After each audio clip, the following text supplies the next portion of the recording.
OnlyFans.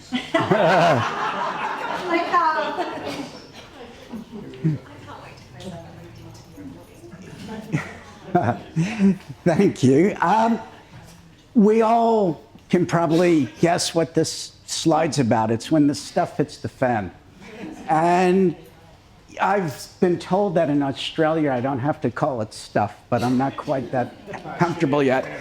But the question I've got for people, for organizations, do you want the panic and the overwhelm of chaos, or do you want the predictability and the calmness that comes from being under control? And it really is a choice. So back several years ago, I was on the helicopter and we were flying between the North and South Island of New Zealand, across Cook Strait. And as we were going across, about halfway across, the helicopter started making a noise like I'd never heard, and it started shuddering like I'd never felt. And then all the noise stopped. The four of us that were on board knew that we were going to be crashing into the dark water below. It was remarkably calm in the helicopter. The pilot and I both made radio calls to alert other people to what was going on, and then we prepared for the crash. And what that looked like was, first we made sure that the doctor and nurse, who weren't as familiar with the helicopter, remembered what to do. And then I sat up in my seat, my back firmly against the back of the seat, my feet firmly on the floor. And a couple of, maybe a minute later, the pilot called brace, brace, brace, which we knew would be just before we crashed. And when he called brace, I went into the brace position. And what that looked like for me, slightly different to what it looks like on an airplane, a commercial plane. Number one, lean forward. Number two, I took the hand closest to my exit and I put it underneath my seat, and it stayed there. And then I took the other hand and I put it over my head. And then we hit. And almost as soon as we hit, the cabin started filling with water. And as we knew it would, the helicopter started turning upside down. And then when I felt the cold, it was icy cold water, hit my cheek, I took what I knew might be my last breath ever. And then as soon as we were all the way upside down and we stabilized a bit, I used my right hand to release my seatbelt, and I immediately started floating up towards the ceiling, which was now actually the floor of the helicopter. It was pitch dark. And then when I was ready, I released my left hand, and that was pointing to my exit. And as I started making my way across the cabin, I suddenly got kicked in the face and the chest by the nurse who was in the back with me. And that made me really happy, because it meant that she was A, alive, and B, she was fighting for her survival. It also meant I wouldn't have to go back and rescue her. And then we made our way out. I followed her in the darkness out the door and up to the surface. And when we got to the surface, I removed my darkened, my blindfolded goggles, and I could see the other three there. Because what we had been going through was not a real crash into Cook Strait, but it was called HUET, Helicopter Underwater Escape Training. Now, most people hate HUET training. It's difficult, it's really hard on the mind. I loved it. I just absolutely couldn't wait for my 2-yearly HUET. And one of the reasons I loved it, A, because my mom had an opinion about why I loved it, but the reason I loved it is that even though I knew that the chance of the helicopter crashing was slim, and even less that we would crash into the water, if anything ever did go wrong, I wanted just a little bit of muscle memory of what to do in the emergency, because I know that muscle memory will save lives, and it might be my own. Now, this doesn't happen very often, the crashing in the sea, but when it does, that's a BK-117, the same kind of helicopter I flew in, upside down, in shallow water, hundreds of kilometers south of Invercargill, funny enough, Paul. And the helicopter was going to the Auckland Islands. They were a bit late. It was darker than they expected. There was a bit of fog.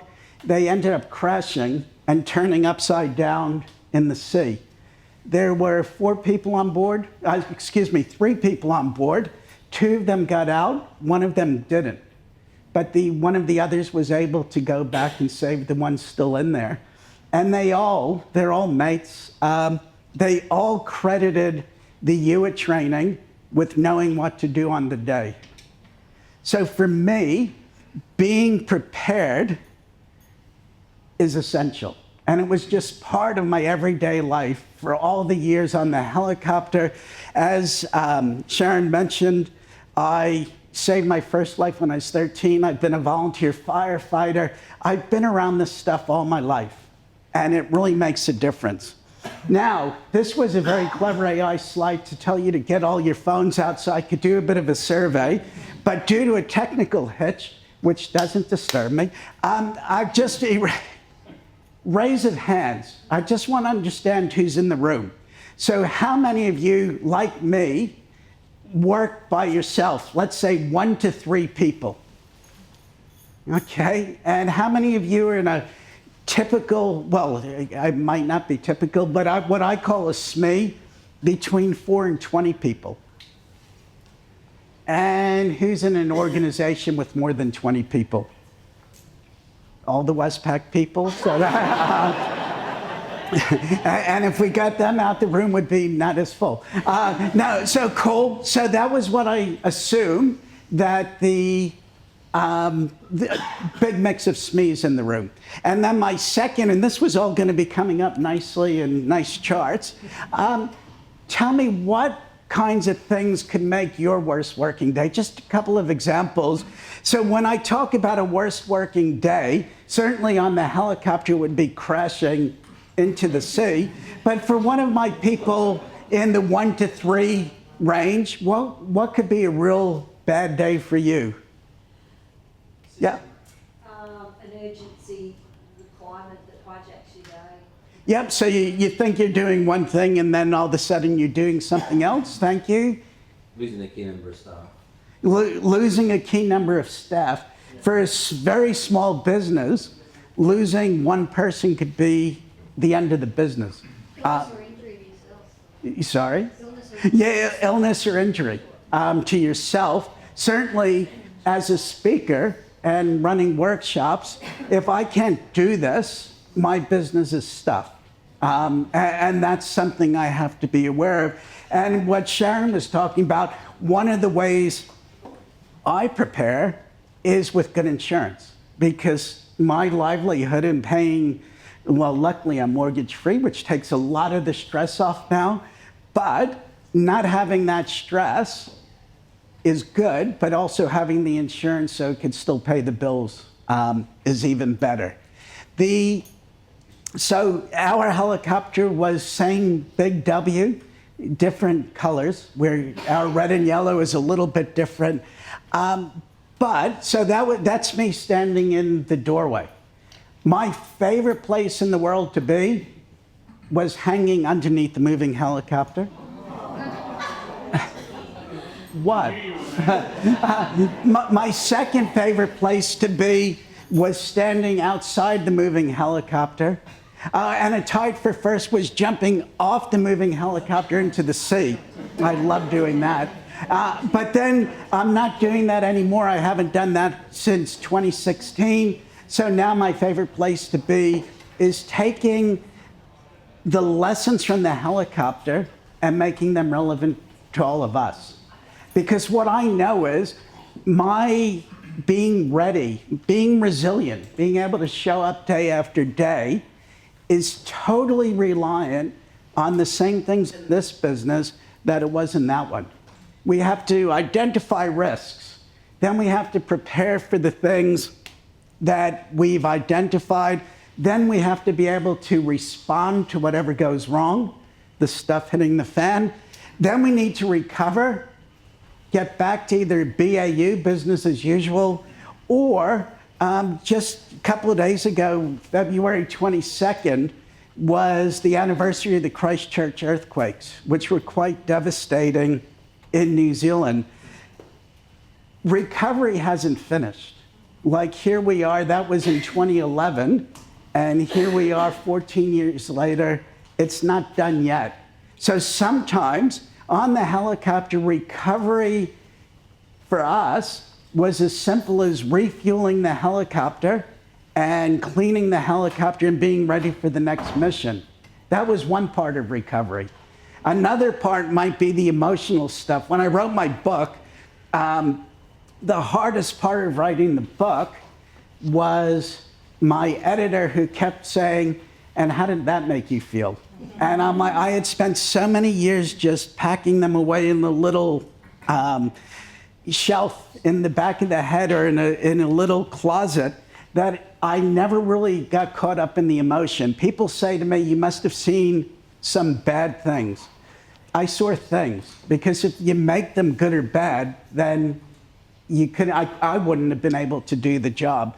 But the other thing I was always aware of, go to a car accident and pick up someone who's been seriously injured or there was a death at the scene, the recovery for that family or that person might never end.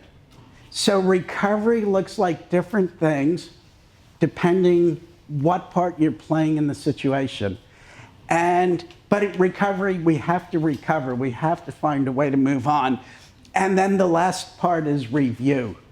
So whatever happens, we need to have a look at it, see what we did right, what we did wrong, what could we do better the next time. I'll talk about all these in a bit more detail. So we're going to start with identifying risks. Now, this kind of chart probably scares the bejesus out of a lot of you. It's like you've probably seen them, but doing a risk matrix and deciding what's the likelihood of something and what's the severity if it does happen, and then you come up with the risk score, it's tough. And it's not what most of us are used to.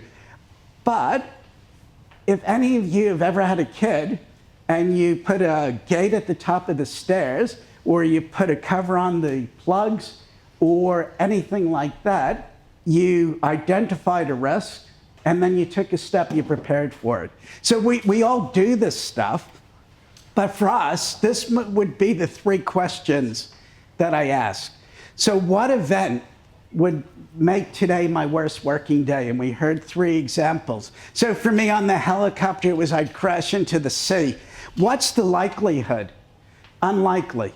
That's cool. So then we come to the unlikely here. Then what's the impact severity if it does happen? Well, that would be severe. And so that gives me a risk score of high. Now, the thing is that it's subjective, because if I just said the crash into the sea is the event, but the likelihood is possible, all of a sudden the risk score is very high. Then, once you have all of your stuff, then you need to start doing something with it. So this really, I tell that Hewitt story and you go, yeah, that's a real risk. This is my top risks in my business today. Not all of them, but some of them. So changes in government policy. Quite funnily, I did this 2 years ago, this particular, and it was moderate and likely, so the risk score was high. I saw the change of government coming and that would affect my business. Cyber attack. How many here are ready for a cyber attack on your websites? Yeah, okay. Well done. Well done to the one person who raised their hand. Then we get threats to business data. Like, you could go through this list, and one of the things I've promised you, you'll be able to download my list of my risks and my scores. But first thing you need to do is identify them. Then the next thing you need to do is prepare for them. And so you put mitigations in place. You either try to eliminate the risk or you reduce the effect of the risk. And so for me, flight canceled or delayed. That's a real problem if I'm supposed to be speaking here. So what do? I always fly the day before. Like I don't leave it until the day of to show up. When I'm coming to Australia from Wellington, because out of Wellington there's only one flight a day. Well, on Air New Zealand, I've got my status points, so I stick with them. Losing my status points would be one of the risks. I just don't put it out there because I don't want to embarrass myself. So I'll come 2 days early for an event if I can. If I can't, then I'll usually fly through Auckland because they have more flights a day to Brisbane than Wellington does. So I do everything I could do to reduce the chance of me not being here tonight. You'll be able to go through this and look at those and go, yep, that affects me. Every one of you will come up with a different score, and you're going to come up with a much bigger list. So risk identification is the first step, then preparing for them. Then we get into the response phase. Now, for me, I lived, and I still do. I love the response phase. So that's from the moment that the stuff hits the fan, what you do next. Sometimes response phase could start a bit earlier. When might you be able to start responding to an event before it actually happens? Yes. So you know the cyclone, and as I've been watching the news all week, I'm like, well, maybe I should go home on Friday. But that is a real... So when there's a weather event that's forecast, you might start actually doing stuff before it happens. Now, some of you will go, oh, that's preparing, and some will go, that's responding. I don't care, as long as you do it. That's really the key, but where you put it doesn't matter. Now, for me, when I think of response, I think of this. How many of you know someone that whenever anything goes wrong, they handle it like a crisis? How many of you, well, you don't raise your hands because it's being videoed, but some of you will know that you are that person. Yes. We're going to assist in all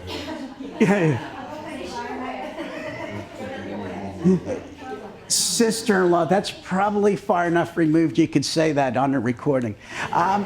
One thing I really need you to understand is that when everything's a crisis, nothing's a crisis. Like if you treat everything like a crisis. So I'm very clear that I don't talk about just crisis management. I also talk about incident management. Because an incident is, you'd much rather be having an incident than being in a crisis. It's just a different way you think about things.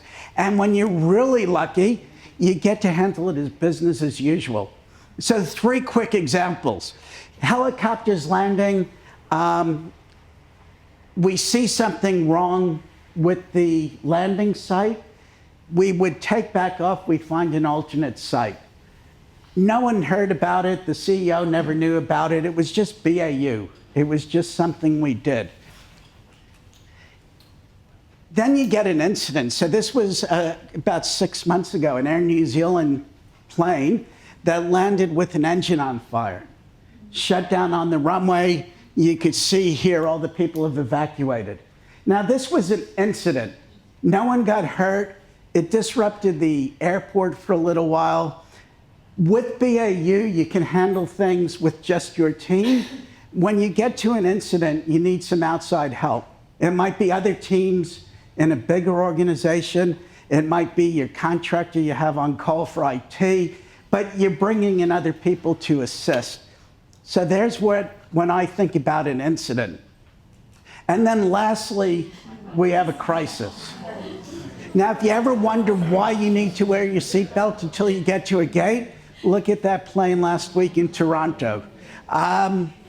the fact that everyone lived through this is amazing.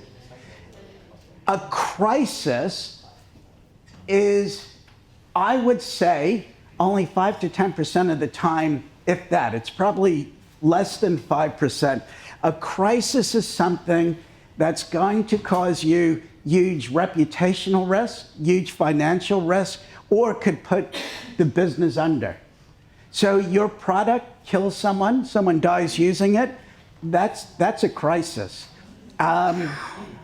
You or someone in the organization gets caught doing something very dodgy, that could definitely be a crisis. The thing with a crisis, that's when you need your governance. Now, for me, my governance is the dog. She doesn't really care what's going on. It's my partner and the dog and me. That is the company. So I am the operational arm and I am the governance. But if I had a crisis, I certainly know who I'd be calling to help me navigate my way through it, because I couldn't do it on my own. So when you start thinking about things going wrong, I encourage you to think about that. BAU, incident crisis. And the more you can handle within BAU, the better off you are. Now, this is all good for airlines. Let's look at the same person. So we'll call her Alice, because I don't know her name. AI created her. But if a key person leaving, which was one of the ones that was just mentioned, if you're CEO of a big organization, Westpac, say, and a key person leaves, it's probably not going to put the company under. You know, people come and go all the time. If you're the founder of a small business with under 20 people, one key person leaving might have a huge effect on the business.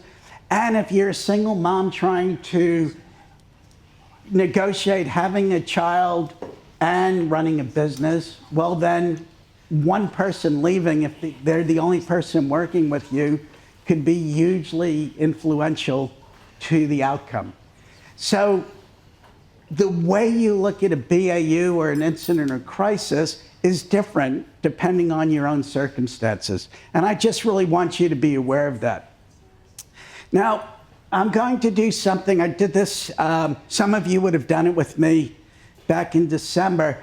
But one of the things, the framework I want you to walk away with tonight is the brace position. Now, this is the brace position.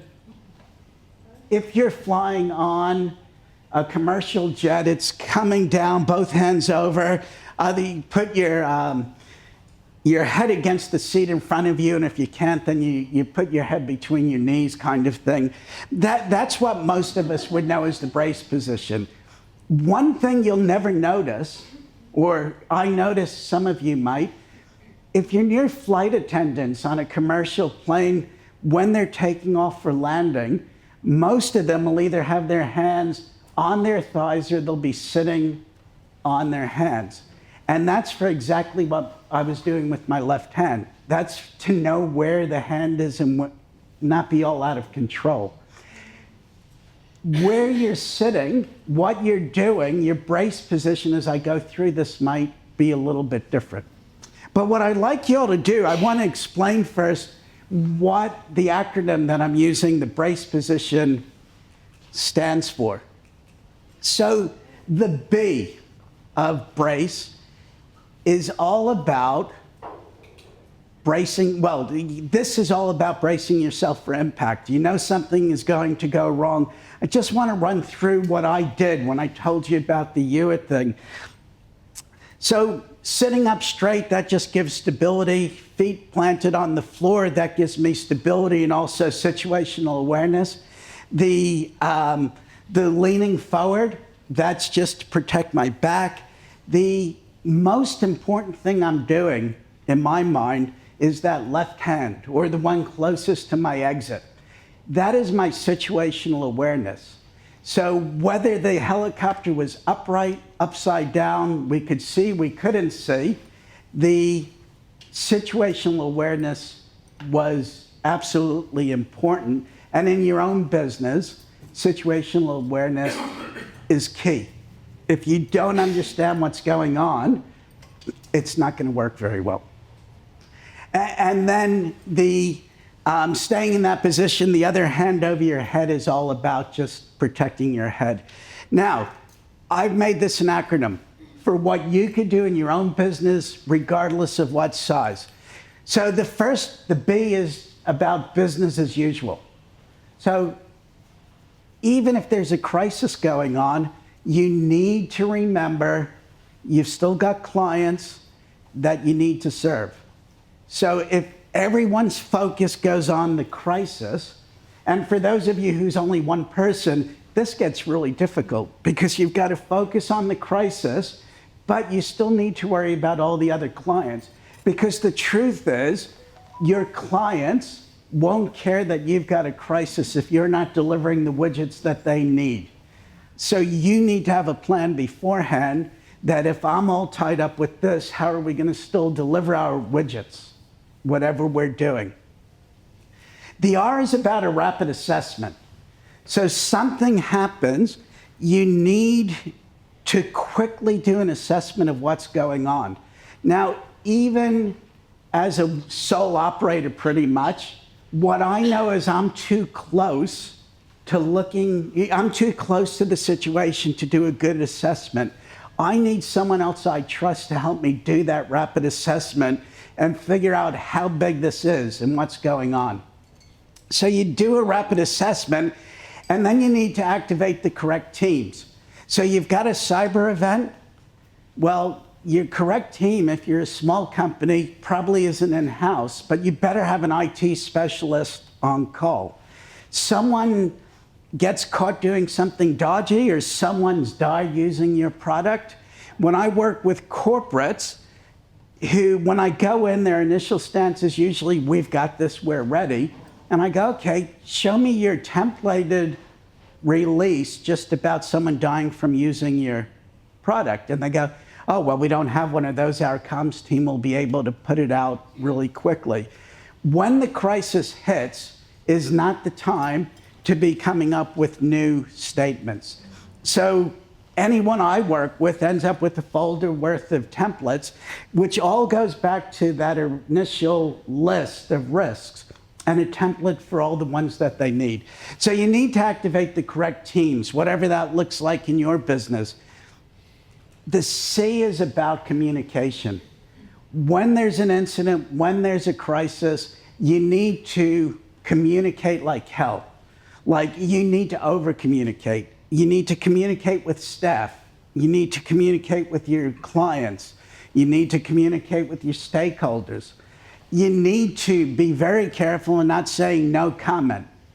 I've done enough media stuff over the years to know that no comment just gives the media or your clients or your stakeholders the chance to fill in the blanks with whatever their worst case scenario is. You don't want them filling in the blanks. You want to control the narrative, and the only way to do that is communicating. Yeah, and it's really important. And then the last one is about executive oversight. If you have a website and the website went down, now for me, Jacqueline kicks my butt about this. She's my coach. I do my own website. I shouldn't do my own website. But when my website goes down, I call my IT person. And we have a harsh conversation about it, and then I do the work. But for most of us, if the website goes down, we don't try to fix it. We call our specialist to fix the website. And that all makes perfect sense. Yet, if there is a data breach, and this really goes to a big company, the CEO and the C-suite all of a sudden want to be part of the operational teams trying to solve the problem. That's the worst place for them to be. When you've got a big crisis going on, they need to be the ones talking to stakeholders, talking to clients, making sure that everything else is happening. The role of executive oversight is to tell the operational people strategically what they need to accomplish and then make sure they do it. It's not to do the work. It's not to stand over them. I was working in COVID, one of the things we had to do every day is get a sit rep out, a situation report. That had to be out by 10 o'clock to go to the Prime Minister and Cabinet so they could digest it. And then there was a stand-up. We had it every day at 1 o'clock. So we had this whole sequence of things that had to happen every morning. At around 8:30, I would check in with the teams and say, if I was the response manager on duty, how are we looking? And usually be like, yep, we'll have it out. We needed it by 9 so we could sign it off so it went out at the correct time.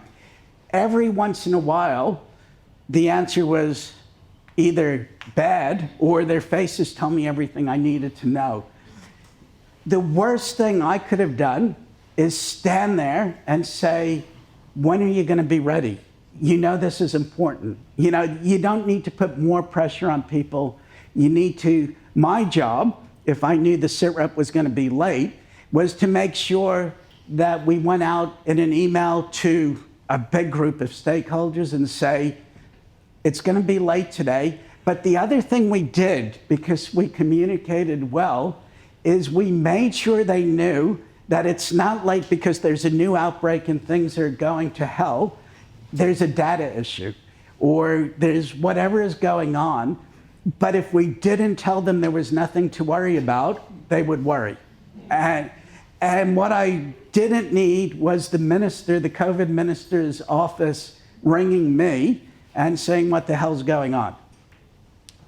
So that's the brace position. So what I'd like to do real quick is just get you to do the brace position. And now, do I expect you to do this when the stuff hits the fan?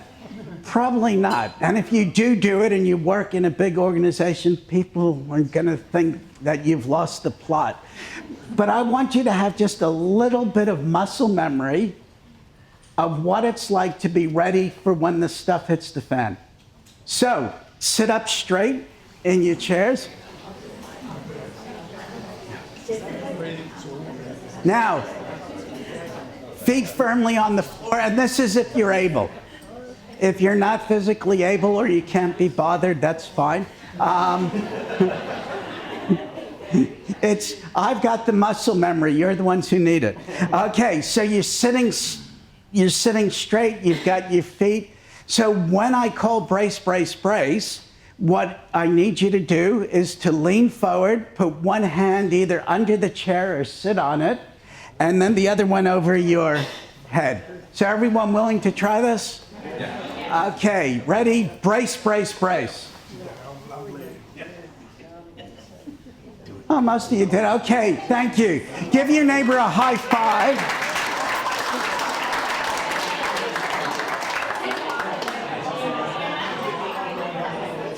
Can we do it again? Take a photo.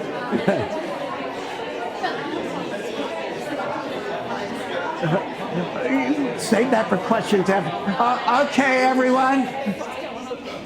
I just had a request that can we do it again and get a picture. So.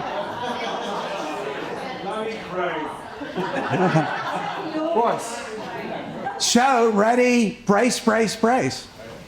Everyone enjoy the photo? Okay, thanks. Cool.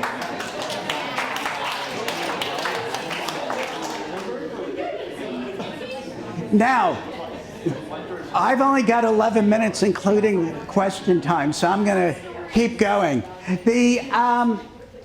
I just want to remind you that sleep's a weapon. So when we talk about recovery, sleep is a weapon. If you're working 24/7, your brain's going to be foggy. You can't do it. You need to get the rest. You need to recover enough to keep on going. And the last thing, just have a quick look at this.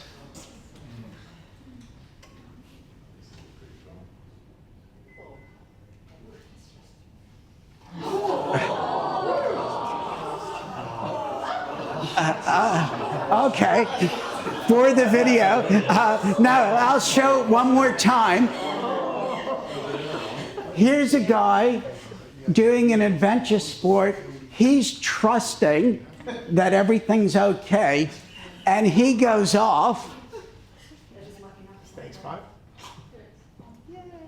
and that comes off. What went wrong? You got brown pants on? Yeah. Was that an equipment failure? Was it the guy at the other end didn't put it on right? We don't know. And the problem is that we all think we know by looking at the video. We need to review incidents to figure out what went wrong. So that is the brace position and the rest of the resilience. Now, I just want to close up with bringing this all together. Anzac Day 2010, we got a call just after midnight. BAU, can we go to Blenheim, South Island, to pick up a patient? The weather wasn't appropriate, so we turned it down. We got another call at about 6 o'clock, just before 6 o'clock, saying, could we go now? And the pilot said we could go at daylight, which was going to be about 6:30. As we took off from our base to go to Wellington Hospital, which was about a 2-minute flight, we got a call from the Rescue Coordination Center saying there's a possibility of a missing Air Force helicopter. Could we respond? Now, this is using the brace thing. BAU, we had a patient who had involved in a car accident the night before.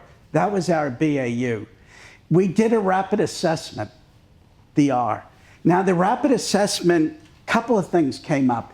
One, we watched another Iroquois helicopter landing at Wellington Airport, right next to our base. And our thinking was if they've landed, then there's not a missing helicopter because they would be out looking for the missing helicopter. So we said we would talk to the medical team and see if they were okay, because we were picking up a doctor and a nurse to then go to Blenheim. The activate the correct teams. The medical team agreed that we would, so we gave them two options. One, come with us to the search area. It's going to turn into nothing, and we could go straight to Blenheim, plenty of fuel, or we could get the fixed wing, our airplane, to go to Blenheim, and that would take a little while, but it would be okay. They elected to come with us, so that was all good. So the C, we communicated with the hospital in Blenheim to let them know that we're not coming straight away, it'd be a bit delayed. Let RCC know we were going to be able to go, the Rescue Coordination Center. And the E, executive oversight, we're an operational team. We don't get when I talk about executive oversight, never once in all of the years on my helicopter did the CEO hear we were going on a dangerous mission and say he'll come with us. Because that's exactly what we would have done. We wouldn't let them on the helicopter. We, as an operational team, had very little to do during a mission with the executive oversight. And that's just an important thing. Sometimes your operational teams, they know that as a exec team, the C-suite, that they have enough money for the right equipment and the training and all of those things, but they don't get operationally involved. And yet a data breach, everyone wants to jump in there and help. Just the next time your boss or your boss's boss wants to get involved, just say, if you were on a rescue helicopter, would you? No, don't do that. It would take a lot of explaining at that point. But so we went through it. Now, the other thing we did under the activate the right teams, even though when we lifted from the hospital, I was 90% sure that it was a false alarm, we activated the fixed wing. We called them and said, come in and be ready just in case. Because one of the things I'm very clear on, it's much better to stand everything up, all your resources, and then pull back than it is to be behind the 8 ball the whole time. So we're heading up to Pukeroo Bay, just north of Wellington. as we're going, it became more apparent that there was a missing helicopter. And the story came out that there were 3 helicopters coming from Ohio, just north of Wellington, to Wellington for the Anzac Day parade. They were coming, weather got crappier as they were coming south. It was still dark. They were on night vision goggles, which have been very big in the news lately with that crash in DC. Flying on night vision isn't the same as flying like right now in the light. So we realized that there really was a missing helicopter. So on the way north, we called the police and said, we're going to need you to pick up our doctor and nurse and get them back to the airport to get on the fixed wing. So once we did that, I was able to focus on the new job. And the difference between a hospital transfer going from helipad to helipad, which is pretty straightforward, is much different to a search and rescue in wooded area. And what we knew, the helicopter that was missing went up that ravine, and that's where we found the crash eventually. This is not just, you could see if you look, this was the conditions at the crash site. It was not the typical rescue. So what we did is, as soon as we dropped off the doctor and the nurse, we could not put them into more danger by being on the helicopter. We had to land and get them off into the police car, and then we could focus on what was going on. And what we ended up doing is we did a lot of flying around, all those red trails. The problem, we had a problem, or we had a potential problem. One of the Air Force helicopters was there with us, looking for their mates, and there was us. And we're flying around above that ravine, knowing that the helicopter that was missing was down there. But neither one of us could get into the ravine. And then as we were flying, the clouds started to lift at the sea end a little bit. And Paul, Harry, and I started chatting that we could probably get in there. But it was way below our minimums. Like this was going to be all on Harry if it went wrong. The thing is, I didn't have controls for the helicopter, but total trust on the team. We communicated well. We both agreed we could make our way in, and we knew that it was only a little bit of fog, a little bit being not very thick. So if everything went wrong, we could just shoot up through the fog. What would be our biggest problem if we shot up through the fog? Crashing into the other helicopter. Because if I was in the other helicopter, I'd be trying to follow and just see where they're going, because I'm still worried about my mates down below. So we communicated with the other helicopter and said, we will go in if you land. And they agreed to that. And as soon as they landed, we entered the ravine. Any scuba divers? Okay, so in scuba diving, when you're navigating underwater, you get a compass position, and then you pick a rock, and you swim to the rock, and then you might get another compass position, and you navigate that way.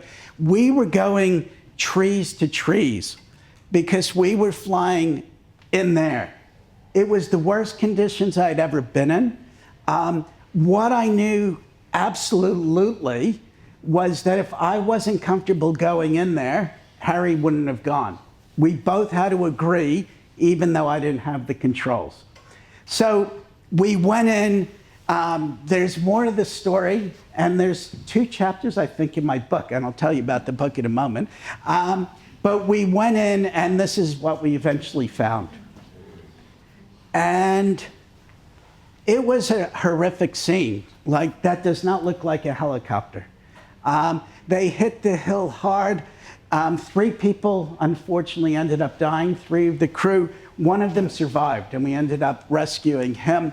I'm just going to give you a little bit of a taste of what winching is like.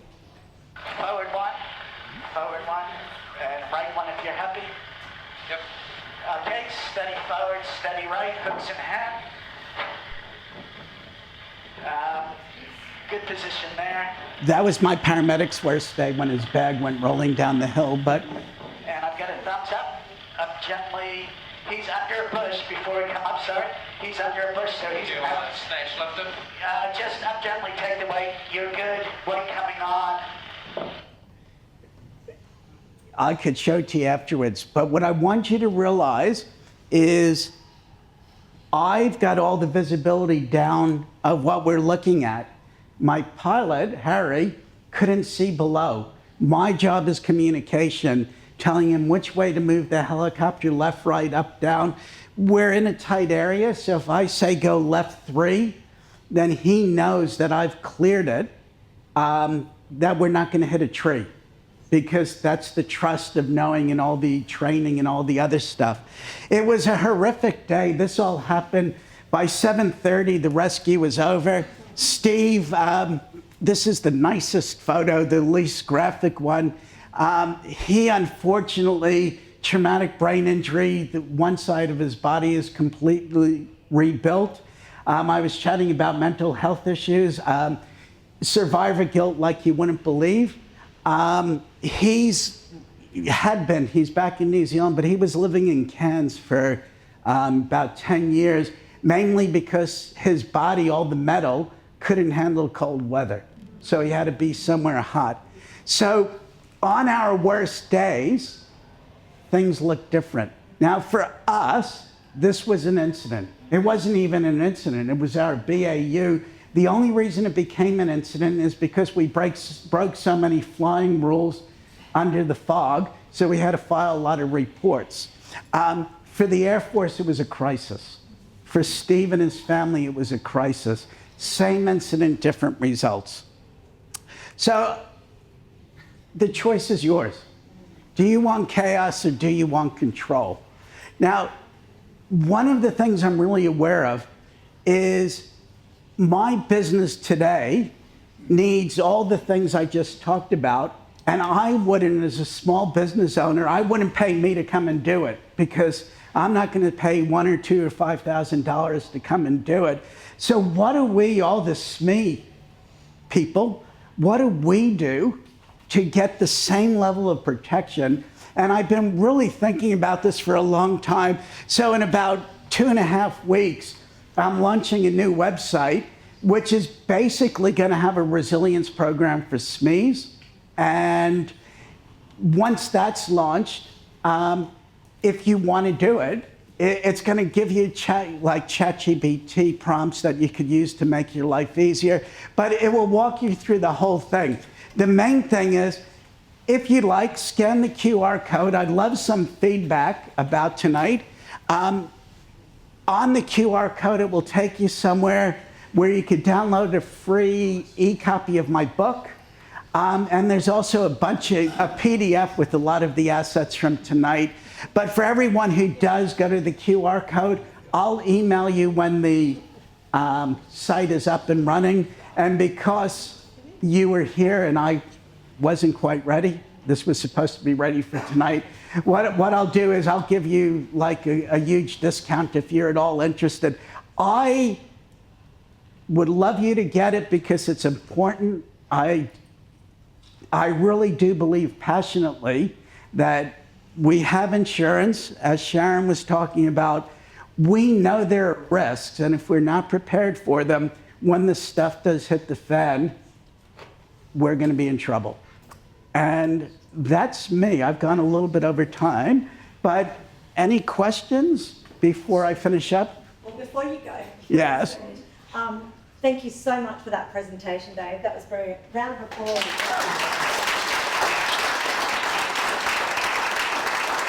Some of the key points that I wrote down was about resilience, and it's something that we all talk about, resilience and communication.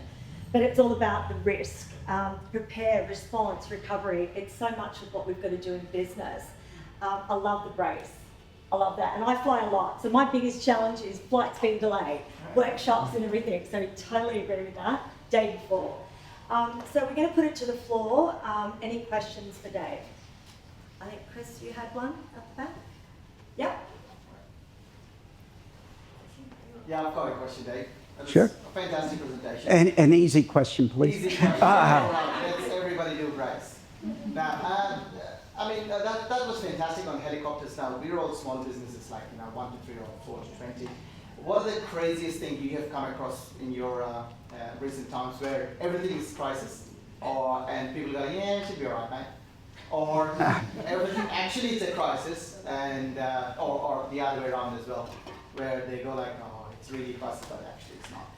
Can you think of a story? Yes, I'm just trying to think about it. I'll use my sister as an example because my two sisters own this tape. This cannot go to my sisters. My two sisters own a business together, and I try to do this stuff for them when I'm visiting New York, and they've never let me. No, we're fine. And in the space of 2 weeks, they had a fire that shut down their office, and they were in the midst of moving to a cloud server, but it wasn't quite done. And they were a very data-driven business. It was a nightmare for them. But both of my sisters, one worse than the other, and just in case I'm not saying which, they know. One of them is much worse in a crisis than the other. I'll go back to when we were kids. One of the sisters slammed the dog's door on, I can't believe this story just came to me, but the sliding door and the dog's tail got caught and it was bleeding and the dog was still happy and it's wagging. The house looked like a murder scene. It was quite, that wasn't the crisis. The crisis was my parents seeing the blood in the house. But one of my sisters handled it total panicking, got to get the dog to a vet. The other sister was panicking a bit, and yet I just, put a gauze pad over it and the bleeding stopped. There was nothing wrong.